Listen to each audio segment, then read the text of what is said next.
नमस्कार, मैं हूं आपके साथ में भूपेंद्र सिंह और आप रिपब्लिक सागर मीडिया के साथ में हैं। एक नजर आज की कुछ बड़ी खबरों पर।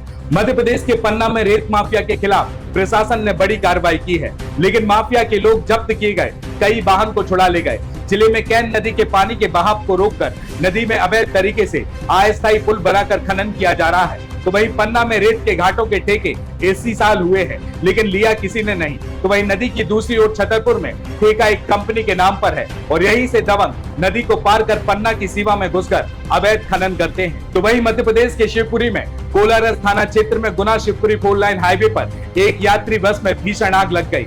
बस में महाराष्ट्र के यात्री सवार थे जो बद्रीनाथ केदारनाथ धाम जा रहे थे। हालांकि इस मामले की जांच की जा रही है। घटना की सूचना के बाद मौके पर पहुंची फायर ब्रिगेड ने आग पर काबू पा लिया है। इसके अलावा मध्य प्रदेश के इंदौर शहर के भवरकुआ थाना क्षेत्र के हॉस्टल में रहने वाले एक छात्र ने कथित तौर पर फांसी लगाकर आत्महत्या कर ली। तो वहीं आत्महत्या करने से पहले छात्र ने साड़ी और चूड़ियां पहनी थी, फिर फांसी के फंदे पर झूल गया। जब पुलिस मौके पर पहुंची तो यह नजारा देखकर वह आश्चर्यचकित रह गई, लेकिन पुलिस इस मामले को संदिग्ध मान रही है और पूरे मामले में मनोरोग चिकित्सक के परामर्श लेने के बाद ही आगे की जानकारी साझा करेगी। तो वहीं परिवार के लोगों को घटना की सूचना दे दी गई है। तो वहीं मृतक के मोबाइल और कमरे में रखे गैजेट्स भी पुलिस जांच कर रही है। इसके अलावा जबलपुर के गंजीपुर इलाके में 3 दुकानों में लगी आग पीछे के 3 घरों तक जा पहुंची। फायर ब्रिगेड की 25 से ज्यादा गाड़ियां मौके पर पहुंची। गंजीपुर शहर का घना और व्यस्ततम इलाका है। शुरुआत में रविवार सुबह 9 बजे फायर ब्रिगेड की 3 गाड़ियां मौके पर पहुंची। आग पर काबू पाने के लिए एक के बाद एक दमकल की और गाड़ियों को बुलाया गया।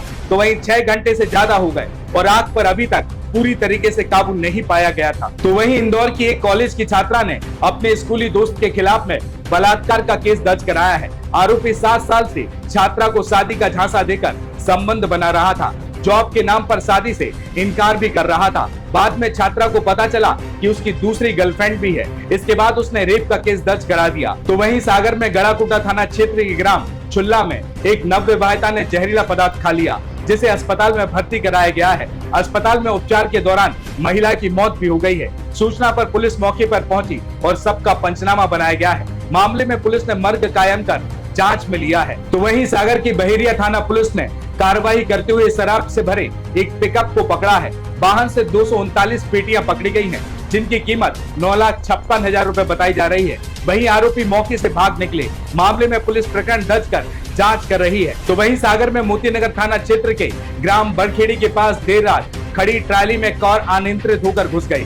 दुर्घटना में कार में सवार एक व्यक्ति की मौत भी हो गई। वहीं महिलाओं समेत 5 लोग घायल हुए हैं, जिन्हें जिला अस्पताल में भर्ती कराया गया है। बताया जा रहा है कि मृतक और घायल नरियावली में एक गमी के कार्यक्रम में गए थे और जहां से वापस लौटते समय हादसे का शिकार हो गए। तो वहीं सागर पुलिस ने 13 साल से फरार चल रहे जिस शख्स को पकड़ा है, उसे हत्या के मामले में उम्र कैद की सजा मिल चुकी है। वह इंदौर के महू स्थित मंदिर में साधु बनकर छिपा था। पुलिस ने उसे पकड़ने के लिए एक दिन की रैकी की और प्लान के तहत रात में पुलिस भक्त बनकर पहुंची और कहा, बाबा माँ की तबीयत खराब हो चुकी है, गाड़ी में चलकर आशीर्वाद दे दो। और जैसे ही आरोपी गाड़ी तक पहुंचा, पुलिस ने उसे पकड़ लिया। तो वहीं प्रधानमंत्री नरेंद्र मोदी की आज जमशेदपुर में घाट सिलावे में सभा हुई, जहां उन्होंने विरोधियों पर जमकर निशाना साधा। प्रधानमंत्री मोदी ने कहा कि कांग्रेस को विकास का का खा गा भी नहीं मालूम।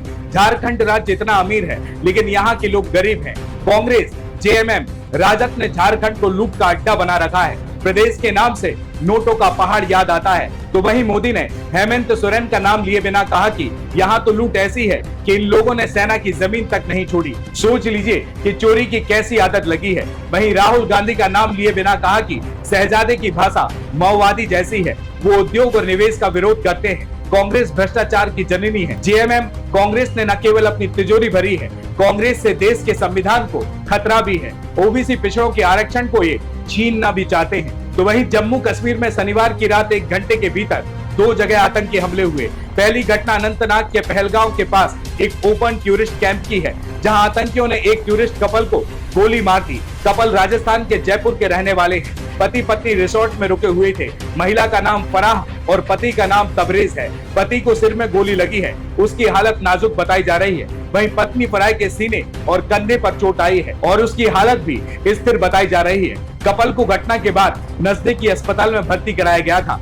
दोनों की हालत को देखते हुए देर रात उन्हें जीएमसी अनंतनाग रेफर किया गया है। इसके बाद रविवार सुबह दोनों को श्रीनगर के अस्पताल शिफ्ट किया गया है। और इस घटना के कुछ ही देर बाद शोपिया के हीरापुर में रात करीब 10:30 बजे आतंकवादियों ने लोकल भाजपा नेता एजाज अहमद शेख को भी गोली मार दी। एजाज अहमद शेख को अस्पताल ले जाया गया, जहां उन्होंने दम तोड़ दिया। एजाज पूर्व सरपंच है। घटना को लेकर इलाके में सर्च ऑपरेशन चल रहा है।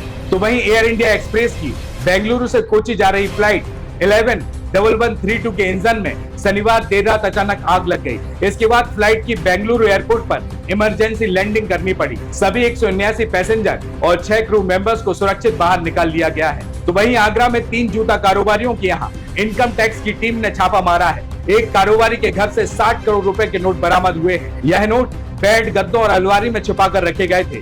नोटों की तस्वीर सामने आई है। इसमें दिख रहा है कि बेड पर नोटों की गड्डियां रखी हैं। जमीन पर रखे बैग भी नोटों से भरे हैं। इनकम टैक्स की टीम हरीमलाल ट्रेडर्स के मालिक रामनाथ डंग के घर और ऑफिस पहुंची। सर्च किया गया तो उनके घर पर बेड और गद्दों में नोट के बंडल मिले। भारी भरकम कैश देखकर अफसरों ने नोट गिनने के लिए बैंक से करीब 10 मशीनें भी मंगवाई हैं। तो वहीं हरियाणा में शुक्रवार देर रात करीब 1:30 बजे कुंडली मानेश्वर पलवल एक्सप्रेसवे पर श्रद्धालुओं से भरी चलती बस में आग लग गई। हादसे में 10 लोगों की मौके पर ही मौत हो गई, जबकि 25 से अधिक बुरी तरह झुलस गए हैं। इसमें 8 लोगों की मौत मौके पर ही हुई है। 2 ने अस्पताल में दम तोड़ दिया है। घायलों ने बताया कि हादसा नूंह जिले के ताबड़ू गांव के पास का है। बस में 64 लोग सवार थे। ये सभी आपस में रिश्तेदार हैं और पंजाब चंडीगढ़ के रहने वाले हैं। वे मथुरा और वृंदावन से दर्शन करके लौट रहे थे। आग की चपेट देख स्थानीय लोगों ने पुलिस और फायर ब्रिगेड को जानकारी दी थी। साथ ही खुद भी आग बुझाने का प्रयास भी किया था। रिपब्लिक सागर मीडिया को सब्सक्राइब अवश्य करें और आप हमारी आने वाली सभी वीडियो को देखना चाहते हैं तो आपको उसके लिए घंटी जरूर दबानी पड़ेगी, ताकि आपको सभी वीडियो की नोटिफिकेशन समय समय पर मिलती रहे। रिपब्लिक सागर मीडिया पर जो भी वीडियो आएगा वह सच की कसौटी पर कसकर ही आएगा।